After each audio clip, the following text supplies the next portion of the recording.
이스라엘의 전설에 아주 재미있는 전설이 하나 있습니다.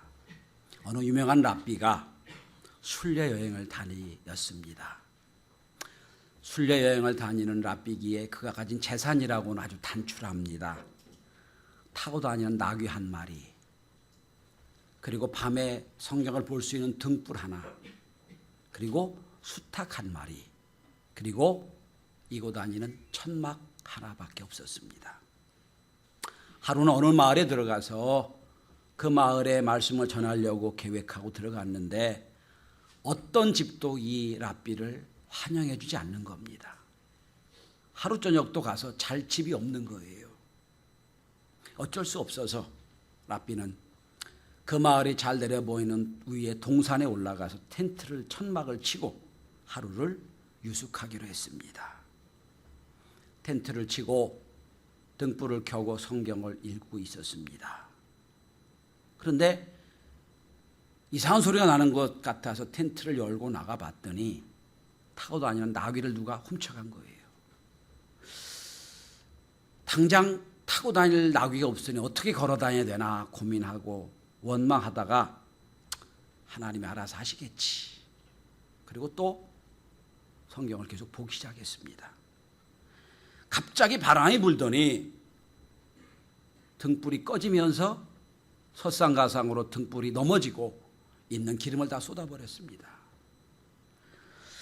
밤마다 내가 성경을 읽는데 성경도 못 읽겠구나. 그냥 자야지. 누웠습니다. 조금 더 있다면 이상한 소리가 들려 나가 보니까 있는 수탉도 누가 한 마리 훔쳐가 버렸어요. 동네가 이런 동네가 다 있나? 랍비를 존경은 못할거녕 이렇게 홀대할 수가 있나? 그리고 화가 났습니다. 그랬지만 하나님 알아서 하시겠지. 그리고 그냥 잠이 들어버렸습니다. 깨어나 보니까 별이 보이는 거예요. 이상하다. 왜 이러지? 자는 순간 텐트도 누가 훔쳐가 버렸어요. 노숙한 거예요. 도대체 어찌된 일인가라고 마음이 몹시 불편해서 일어나서 아래를 내려다보니까 아래가 불바다가 된 거예요. 마을이. 그 밤에 도둑대가 와가지고 그 마을을 싹 쓸어버리고 불을 내버린 겁니다. 그제서야 랍비가 무릎을 치며 얘기했습니다. 하나님, 왜 저를 어젯밤에 저 마을에서 자게 못하신 이유를 내가 알겠군요. 만약에 나귀가 살아있다가 사람들이 왔다 갔다 하면 나귀가 소리를 지를 텐데 그러면 나귀가 죽었을 거고, 수탉이 또 울었으면 내가 또 죽었을 거고, 밤에 텐트에 불이 켜져 있는 걸 도둑들이 봤다면 또 죽었을 텐데, 하나님, 내 모든 것을 가져가심으로 내 생명을 살리셨군요 라고 했답니다. 여러분 어떻게 생각하십니까? 사람은 누구나 세계를 살아가는 자기 나름대로의 관점이 있습니다. 이걸 우린 세계관이라고 얘기합니다. 그런데 세계관은 크게 세 가지가 있습니다. 첫째는 낙관론적 세계관입니다. 다 잘 될 거야. 뭐 다 그렇게 사는 거고 뭐 끝은 다 행복이 될 거야 라고 생각하는 낙관론입니다. 1900년대부터 1940년대까지 온 세계에 낙관론이 지배하고 있었습니다. 과학의 발달과 지식의 발달은 인간을 행복하게 해줄 거다. 신학도 자유주의가 이때 나왔습니다. 그런데 제1, 2차 세계대전이 그만 터지고 말았습니다. 낙관론에 싹 들어가 버렸어요.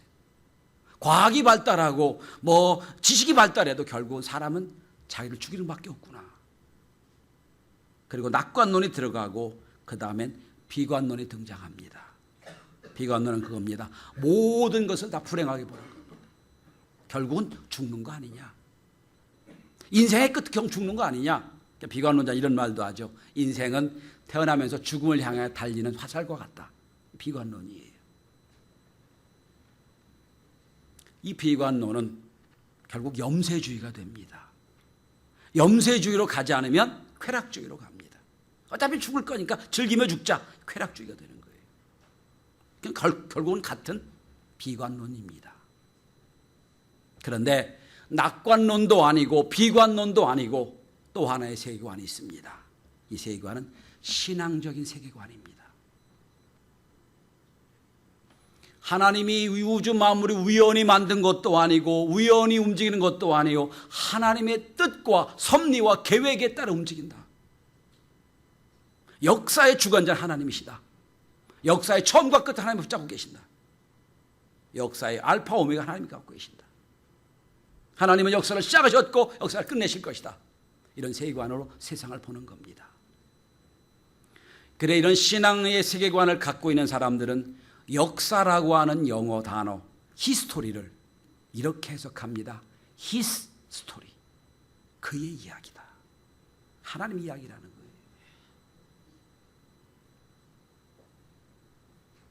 우리 예수 믿는 사람들은 역사를 하나님의 이야기 His story로 이해하셔야 됩니다. 하나님의 이야기입니다. 따라서 하나님이 온 우주 만물을 지배하시고 움직이시는데 우리의 인생도 우연히 탄생한 게 아니고 우연히 자라는 것도 아니고 하나님의 뜻과 계획과 섭리 속에 있다고 믿는 겁니다.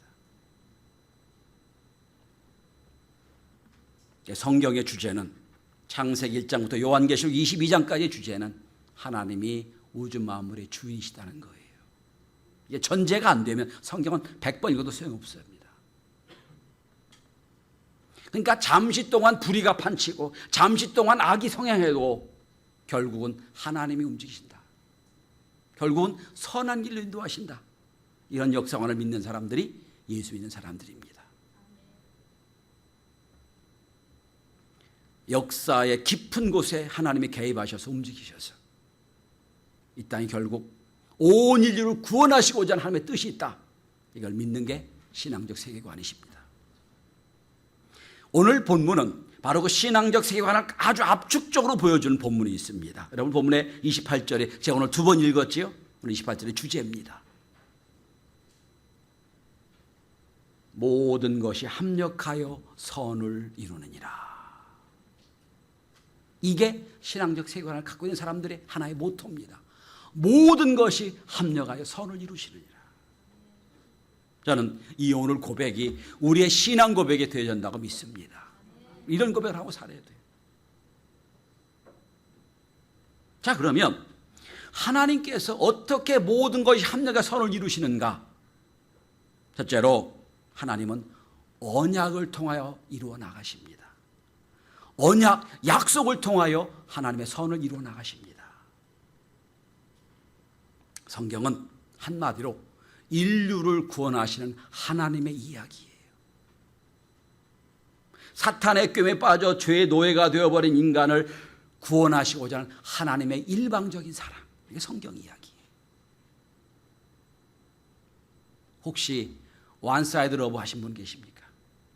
나 혼자 사랑하는 거예요. 하나님도 우리를 당신 혼자 사랑하셨어요. 그 사랑을 내가 깨닫고 내가 응답할 때 우리 그걸 신앙이라고 얘기합니다. 우리가 알기도 전에 하나님은 예수 그리스도 이 땅에 보내서 우리를 구원하셨어요. 원사이드 사랑이에요. 인류를 구원하신 하나님의 사랑. 그런데 그 하나님의 사랑을 어떻게 이루어나가시느냐? 하나님은 약속, 언약을 부어주시고 언약을 통하여 약속을 이루어나가십니다. 아브라함도 이삭도 야곱도 요셉도 다 하나님의 언약을 먼저 주셨어요. 약속을 먼저 하시고 그 약속을 이루어나가시는 방법으로 선을 이루어나가십니다. 예를 들어 보십시다. 아브라함, 그는 우상집 아들입니다. 우상을 만드는 직업을 갖고 있는 집의 장남이 아브라함이에요. 차남입니다. 장남 먼저 죽었으니까. 자, 아브라함이에요. 여러분 무슨 얘기를 하고자 하느냐? 성경은 아브라함이 하나님의 택함 받을 조건이 하나도 없다는 거예요. 하나도 없는 아브라함을 택해서 믿음의 조상 만드십니다. 약속하십니다. 내가 너를 믿음의 조상 만들겠다. 약속하셨죠? 그 약속을 이루어 나가시는 게 뭡니까? 창세기 이야기죠. 약속이 먼저예요. 내가 너를 복의 근원으로 삼겠다.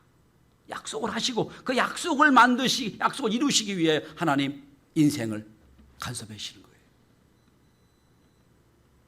그런데 아무나 하나님이 협력의 선을 이루시는 게 아니에요. 오늘 본문을 28절 다시 한번 보십시오.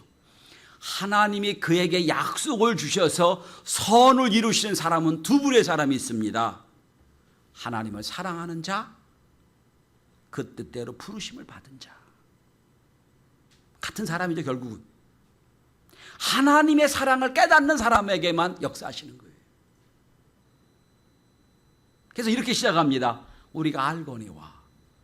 헬라어 단어는 오이다만이란 단어입니다. 이 말은 알고 있습니다. 고백하는 거예요. 난 알고 있습니다. 내가 하나님의 나를 택하시고 나를 사랑하시고 나를 구원하셔서 하나님의 자녀로 만드시고 나에게 약속을 주신 걸 내가 알고 있습니다. 이런 뜻이에요.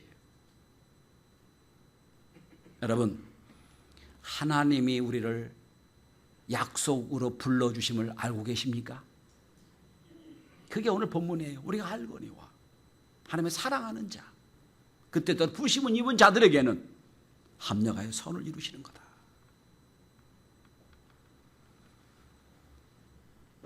내가 하나님의 사랑을 알기에, 하나님의 은혜를 알기에 하나님의 언약을 내가 믿습니다. 언약을 붙잡습니다. 그리고 언약을 붙잡고 나가는 거예요. 여러분, 그러니까 성경에 있는 모든 하나님의 약속이 여러분 나에게 주신 언약이라고 믿고 나가는 자에게는 하나님이 합력의 선을 이루시는 걸 믿으시길 바랍니다. 하나님이 이 약속이 하나님 주신 내 약속이구나. 내가 이 약속대로 살면 하나님이 나를 통해 선하게 인도하시구나. 믿을 때 역사하시는 거예요. 그런데 여러분, 오늘 28절에 보시면 주어가, 그 주체가 내가 하나님을 사랑하는 거로 되어 있어요. 그래서 하나님을 사랑하는 자. 그런데 37절을 한번 보십시오. 근데 사실은 지금은 내가 하나님 사랑하는 것처럼 보여지지만 37절에 보니까 이 모든 일에 우리를 사랑하시니로 말미암아 라고 되어 있어요. 주체가 누굽니까? 하나님이에요. 그러니까 지금 여러분 하나님의 사랑에서 하나님이 이 우중에도 교회 오셨잖아요. 내가 사랑한 것처럼 보이죠. 그러나 내가 사랑하기 전에 하나님 나를 사랑하셨음을 믿으시길 바랍니다. 먼저 사랑하셨어요. 우린 나중에 그걸 깨달은 것뿐이에요. 마치 아이가 조금 커서 엄마 나 사랑해. 내가 엄마 사랑해라고 고백합니다. 그러나 엄마는 태어나기 전부터 미리 사랑했어요. 누구 사랑이 먼저입니까? 어머니 사랑이 먼저지요. 똑같은 거예요. 그걸 나중에 깨닫는 것뿐이에요.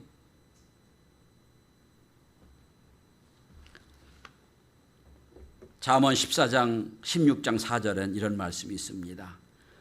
여호와께서 온갖 것을 그 쓰임에 적당하게 지으셨나니 악인도 악한 날에 적당하게 하셨느니라. 우리 생각합니다. 이런 악이 왜 생기나? 저 못된 사람 왜 저렇게 잘 사나? 저렇게 악한 일이 왜 저렇게 생기나? 그러나 하나님은요, 악한 날에 악인도 필요하다는 거예요. 그러니까 이런 위대한 말이 있습니다. 어거스틴 이런 말을 했지요.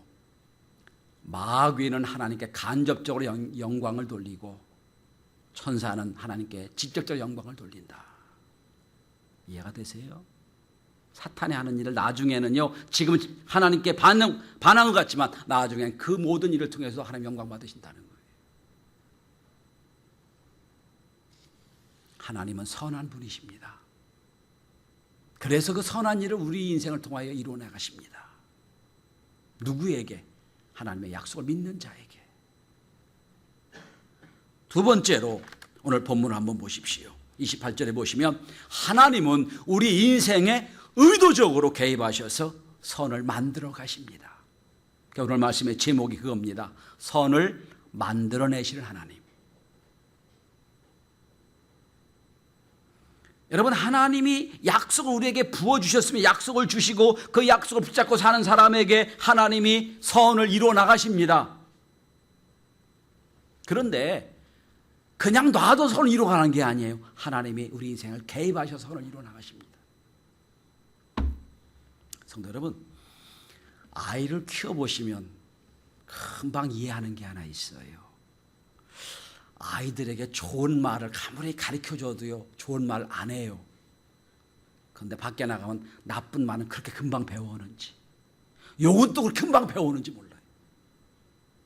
아주 좋은 습관을 가르치려고 애를 쓰고 노력을 해도 수개월 걸려도 안 돼요. 나쁜 습관을 왜 이렇게 쉽게 배우는지 모르겠어요. 왜 그럴까요? 우리 인생의 DNA가 죄의 DNA가 있어서 그래요. 세상은 현재는 악이 지배하고 있기 때문에 그래요. 농사 짓는 분들은 그런 얘기를 합니다. 아니, 인간에게 좋은 씨는 뿌려놓으면 잘 자라지도 않고 가꿔야 되고 별짓 다 해도 안 되는데 한 번도 뿌린 적이 없는 풀들은 나쁜 거 왜 이렇게 잘 자라는지. 그게 세상이에요, 여러분. 여러분, 놔둬서 되는 게 하나도 없어요. 무언가 개입하고 간섭하고 이루려고 해야 이루어지는 거예요. 우리 신앙도 마찬가지예요. 아무 노력도 없이 신앙생활 잘하겠지? 천만에요. 오늘 본문에 28절 이렇게 되어 있습니다. 합력하여 선을 이루느니라. 근데 헬라어 원어는 이렇게 번역해야 맞습니다. 선을 이루시기 위하여 합력하십니다. 이게 맞아요. 하나님의 선을 이루기 위하여 모든 환경을 합력해 주신다는. 여러분, 인간의 얼굴도요, 50이 넘으니까 얼굴에 관심이 많이 갖는데, 얼굴 보면 여러분 그냥 가만히 있으면요 찡그리는 얼굴로 끝난대요. 그래서 얼굴이 험상궂게 된답니다. 나이 70 넘으면 자꾸 웃으랍니다. 웃고 웃어야 얼굴이 부드러워지고 표정이 좋지, 그냥 놔두고 인상 쓰고 있으면요 인상이 구겨져요, 그대로. 그러니까 오늘 설교도 웃으며 들으셔야 됩니다. 싹 웃으면서. 여러분 20년 뒤에 여러분, 아이고 저분 인상이 왜 그래? 그럼 안 되지 않습니까? 그런 거예요. 그냥 놔도 되는 게 하나도 없어요. 여러분, 하나님은 하나님을 사랑하는 자, 하나님이 나를 택했다고 믿는 자들의 인생에 개입하셔서 그 인생을 선하게 만들어 가십니다. 그러니까 때론 성공도 있고 실패도 있고 잘 되는 것도 있고 어려운 것도 있고 병도 있고 건강도 있어요. 수많은 요소들이 있습니다만 그 모든 요소 하나하나를 통해서 우리 인생을 선하게 인도해 가신다는 거예요. 이게 신앙생활의 고백이에요. 때론 실패할 수도 있어요. 때론 성공할 수도 있어요. 때론 안 될 수도 있고 잘 될 수도 있어요. 그러나 하나님 높은 위치에서 보면 그 모든 요소를 통하여 하나님 우리를 선하게 인도하신다는 겁니다. 하나님의 섭리가 있기 때문에 그렇습니다. 우리가 알든 모르든 하나님은 우리 인생에 나타나는 모든 일을 알고 계세요. 그 인생의 모든 과정을 통하여 하나님이 이끄시는 선한 길을 인도하신다는 거예요. 이 믿음이 저와 여러분이 있길 바랍니다. 그래서 유명한 격언이 하나 있습니다. 하나님 나라에는 쓰레기통이 없다. 버릴 것이 없다는 거예요. 버려지지 않는다는 거예요. 때로 내 인생에 실패한 것, 내 인생에 이건 추한 것, 내 인생에 버릴 것 같이 보이지만 그 모든 걸 통해 하나님은 우리 인생에 선하게 인도하신다는 거예요. 깨달으면 아멘 하시기 바랍니다. 이게 아멘의 고백이에요. 욥은 이런 인생을 깨닫고 이런 고백을 합니다. 나의 가는 길을 오직 그가 아시나니 그가 나를 연단하신 후에는 내가 정금같이 나아가리다. 왜 자녀들이 저렇게 어려움을 당하고 왜 사업이 갑자기 망하고 왜 내가 이렇게 건강한지 우리는 몰라요. 그러나 욥은 딱 하나 납니다. 나를 연단하신 뒤에 내가 하나님의 정금처럼 나아가리라. 이건 알아요. 우리 인간사에 이해하지 못하는 일들이 많이 생겨요. 수없는 일들이 많이 생깁니다. 그러나 우리는 그 인생 너머에 주신 하나님의 은혜와 섭리를 볼 수 있어야 됩니다.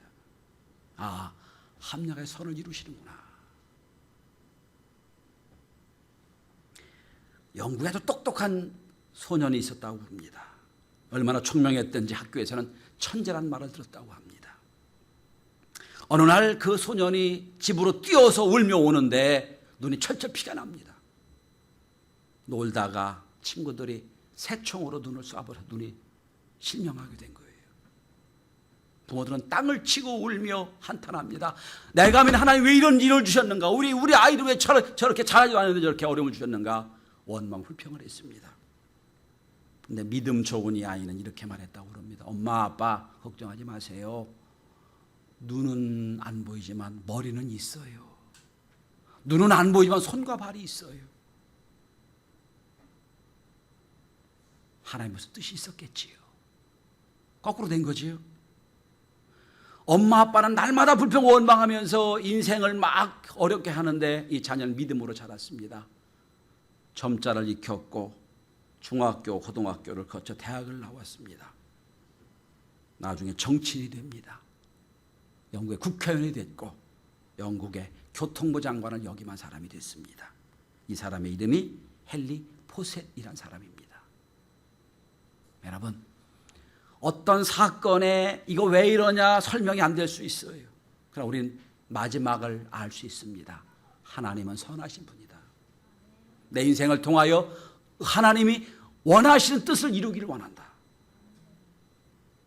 그러면서 고백했으면 좋겠습니다. 로마서의 표현대로 한다면 우리가 예수 믿는다는 것은 이제 우리의 모든 삶의 주도권을 하나님 갖고 있다는 거예요.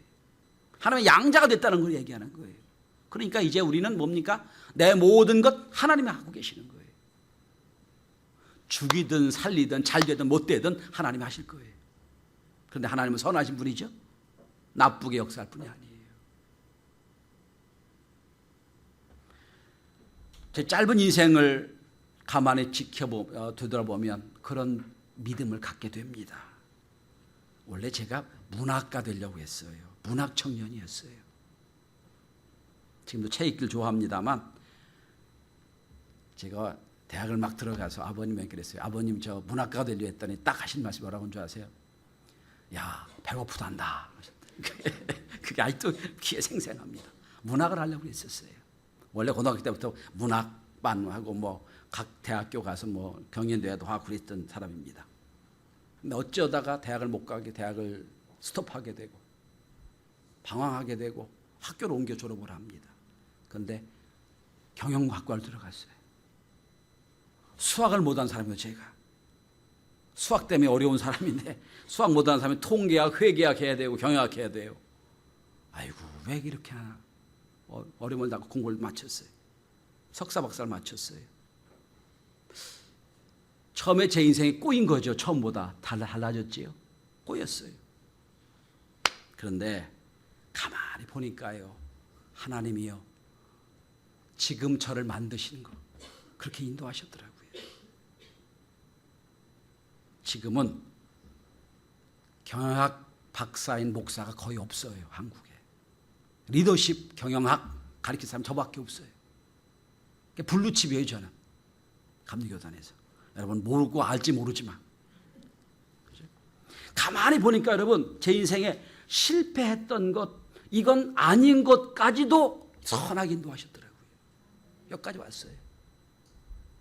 그러니까 전 그런 청년들에게 젊은 분들에게 그런 말을 과감하게 드리고 싶어요.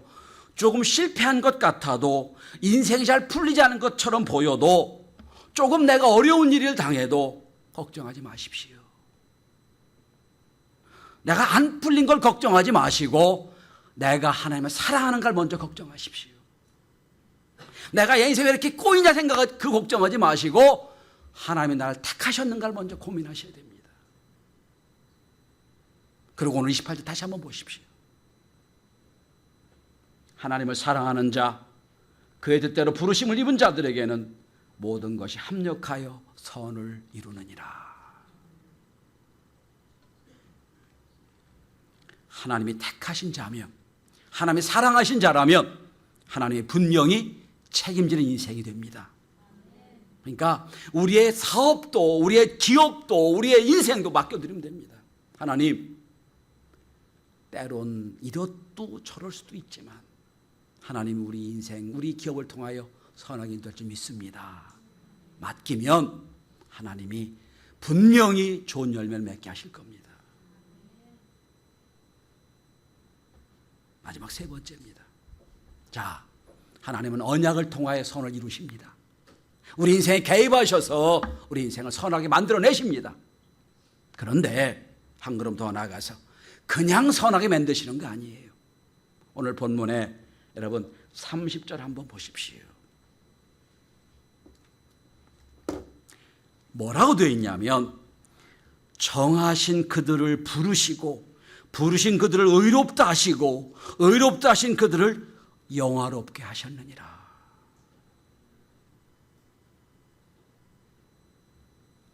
지난주 말씀을 기억하세요? 하나님 야곱을 택하셨지요. 야곱이 속이는 자였죠. 속인 자로 끝나지 않았습니다. 이스라엘로 바뀌었죠. 하나님과 싸워 이기는 자가 됐지요. 이스라엘 끝나지 않았어요. 뭐로 바뀝니까? 여수로 바뀌죠. 의롭게 여김 받는 자가 됐어요. 신앙의 단계가 바뀌잖아요. 하나님 우리 인생을 간섭하고 개입하셔서 선하게 인도하시는데 그 마지막이 어디냐면 오늘 본문 30절에 보면 우리를 영화롭게 하는 데까지 가신다는 거예요. 영화롭게 하신다. 혹시 지금 여러분 하나님의 부르신 것으로 만족할 수도 있을 거예요. 부르셨어요. 의롭다 하신 거 만족할지 몰라요. 그러나 우리는 어디까지 가야 됩니까? 우리를 영화롭게 하는 데까지 가야 됩니다. 이걸 신앙의 성숙이라고 얘기합니다. 만약에 교회가 그냥 부르신 것을 만족하고 의롭다는 것을 만족한다고 우리는 날마다 교회에서 세례만 주면 돼요. 세례 주고 만약 구원의 확신만 갖고 있으면 돼요. 그럼 교회 존재할 이유가 없어요. 저는 우리 교회가 천국 대기소가 되는 걸 원치 않습니다. 여러분 다 구원 받으셨죠? 구원 티켓 갖고 계시죠? 이것만 갖고 있으면 안 돼요, 여러분. 그러면 여러분 구원 받았으니까 뭐만 남았어요? 천국 갈라만 남았지요. 그럼 나머지 뭐 하실래요? 대기하실래요, 그냥? 언제 죽을지 모르니까 대기하실래요? 이거말로 신앙생활 잘 못하는 분이에요. 다른 교회에서는 이렇게 설교하면 좀 쫓겨날 겁니다. 다른 교회는 다 7, 80 드신 분이니까 천국 대기소도 될지 몰라요. 우리 교회는 아니에요. 우리 교회는 절대로 안 됩니다. 우리 교회는 야곱이 이스라엘의 여수로 바뀌듯이 오늘 부르신 자를 의롭다 하신 자를 영화롭게 하듯이 점점 더 우리의 마지막은 하나님께 영광 돌릴 수 있는 것까지 가야 됩니다. 그게 우리를 선하게 만드신 이유예요. 우리 인생을 선하게 만드셔서 그냥 행복하러 끝난다면 그건 행복하기예요. 아니에요. 우리 인생을 통하여 하나님 영광 누릴 수 있도록 만드시는 거예요. 여러분 아브라함을 생각해 보십시다. 아브라함이 하나님을 영화롭게 한 데 어디예요? 모리아산에서 이삭을 바칠 때지요. 하나님 부르셨잖아요. 아브라함 부르시고 그리고 약속을 주셨죠. 그 약속대로 25년 만에 하나님이 이삭을 주셨어요. 그런데 어느 날 하나님이 말씀하십니다. 아브라함아 이삭을 나에게 바쳐라. 아브라함 생각했을 겁니다. 아니 주실 때는 언제고 25년을 기다렸는데 기도하고 기다렸는데 25년 만에 주신 아들을 빼앗아 가십니까? 이렇게 생각했을 거예요. 그러니까 여러분 성도 여러분 아브라함은 기도하고 몇 년 뒤에 기도 응답을 받아요? 25년. 그러니까 25년 기도하기 전까지는 기도 응답이 있네 없네 하시면 안 돼요. 적어도 몇 년 기도해야 돼요? 25년은 기도해야 돼요. 아브라함대로 한다면. 25년 또 기도해서 아브라함 응답 받았단 말이에요. 이삭을 받았어요. 그런데 이삭을 바치라고 그럽니다. 아브라함 어떻게 합니까? 아브라함은 이삭에게 짐을 매게 하고 모리아산으로 출발합니다. 사흘길을 걸어요. 키에르케고르라는 철학자는 이 사흘길을 신앙인의 실존이라고 말합니다. 여러분 생각해 보십시오. 자기보다 더 사랑스러운 아들 이삭을 앞에 내보내면서 3일길을 걸어갑니다. 얼마나 많은 고민을 했겠어요. 하나님 왜 이 아들을 바치라고 했을까? 주의 뜻이 무엇일까?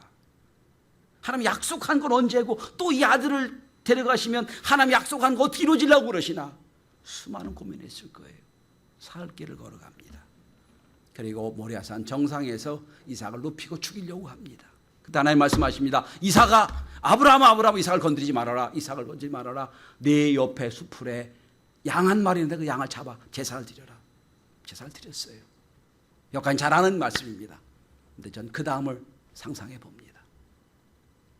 이 제사를 다 드리고 아브라함을 앞세우고 또 모리아산을 내려옵니다. 내려오는 아브라함을 생각해 보십시오. 아마 아브라함이 모리아산을 내려면서 수많은 후회를 했을 겁니다. 회개도 했을 겁니다. 이렇게 될 줄 알았으면 3일 길 걸어갈 때 기쁨으로 할 걸. 이렇게 하나님이 준비할 줄 알았더라면 내가 감사함으로 하나님께 예배 드릴 걸. 왜 그렇게 내가 사흘 동안 그렇게 밤잠 못 자고 그렇게 안타까워하며 불평하고 아브라함 드렸을까? 하나님께 드렸을까? 전 그 생각을 해요. 그렇지 않습니까, 여러분? 하나님 분명히 계획이 있을 텐데, 선하신 하나님의 은혜가 있는데 그걸 모르고 가장 사흘 동안 불평하고 갑니다. 거기서 깨닫는 거예요. 이게 아브라함의 온전해지는 신앙이에요. 우리는 바친 것만 생각합니다. 아브라함 멋진 신앙이다. 아니에요. 바친 게 중요한 게 아니고요. 아버지 마음을 깨닫는 게 더 중요한 겁니다. 선하게 인도하신 하나님. 아브라함은 그제서야 그 하나님의 본질을 깨닫는 겁니다. 전 우리 성도들이 그렇게 아브라함처럼 믿는 자의 간증이 있길 바라고요. 깨닫고 하나님 이렇게 준비하시고 선하신 분인데 내가 그걸 믿지 못했을까?